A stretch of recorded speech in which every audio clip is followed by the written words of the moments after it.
Very good morning, class 12. So let's continue with the poem which we started from the book Flamingo itself. So the title is A Thing of Beauty, written by John Keats, but the romantic poet. He basically mentioned to us about the nature, then how beautiful this nature is, and in the lap of nature, or in the shelter of nature, if I would say, we can basically regenerate us. And the happiness which we are having while looking at this nature, the beautiful thing, it is always a cherishable one, everlasting one, which always gives that everlasting impact on our lives.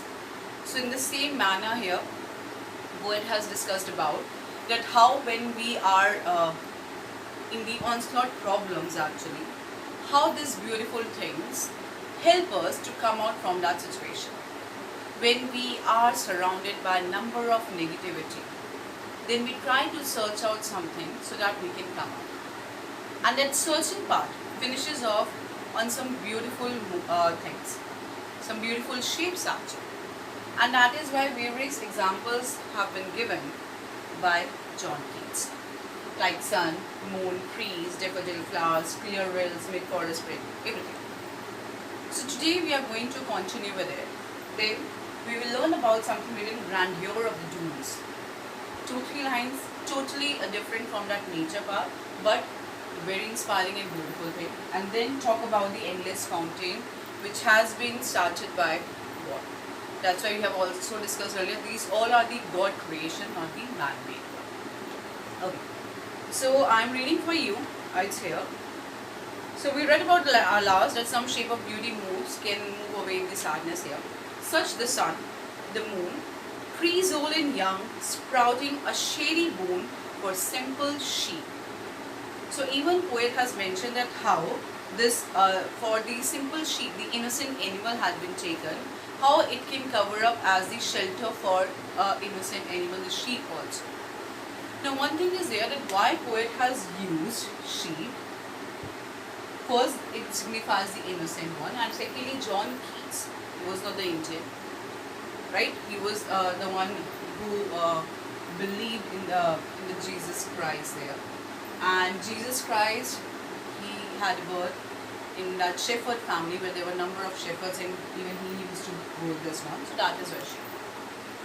Then daffodils with the green world they live in. So once again, he said they are the beautiful flowers in that green forest. So these are the nature part.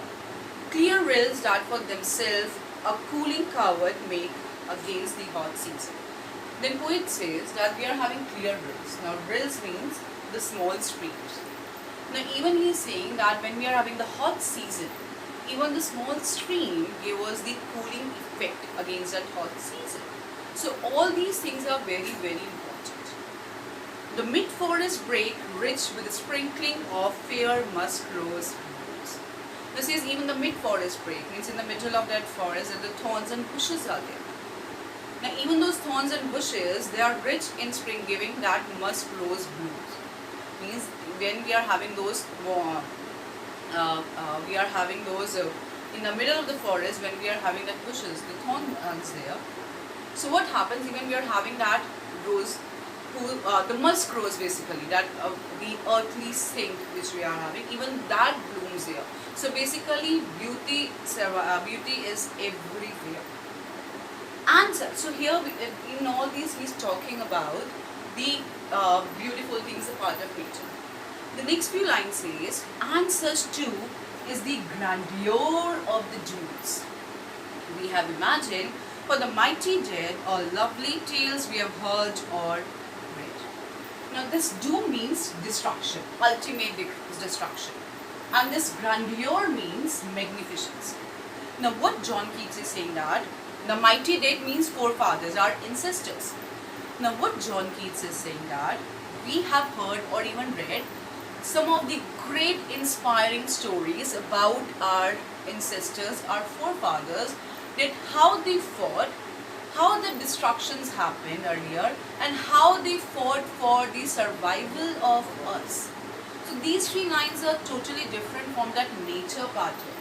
But what John Keats is trying to say, that we have heard and read some stories, the powerful stories of those powerful ancestors or forefathers, those who fought that magnificent win, and how that attained, that destruction happened, and how they fought for us basically.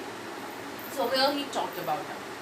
Then it says, an endless fountain of immortal drink, pouring unto us from the heavens brink. Now brink is edge. Now what poet is saying that? We are having endless fountains. God has started one fountain on us in the form of blessings, which has been started from heaven's brink, from heaven's side. And it is pouring on us. That is the elixir of life. Elixir of life. So the fountain has started. Blessings are pouring on us in the form of nature.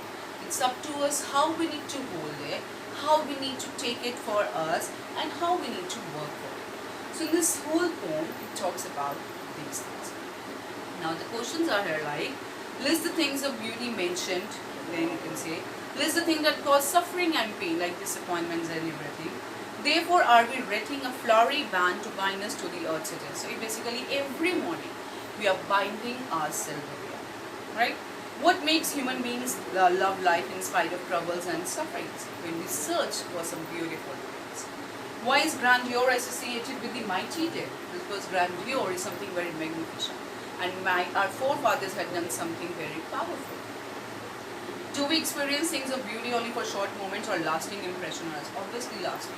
The memories are there. When we think about something there, beautiful thing, it creates a happiness to us. Right? So here we can even see that imagery is there, where a flowery band, like we are binding ourselves with the earth, right? Then simple sheep, alliteration is there, right? Noble natures. So these are the things also which have been used here. So do this work, try to understand it. If any doubt, please ask me. Thank you, God bless you, and send the worksheet timely.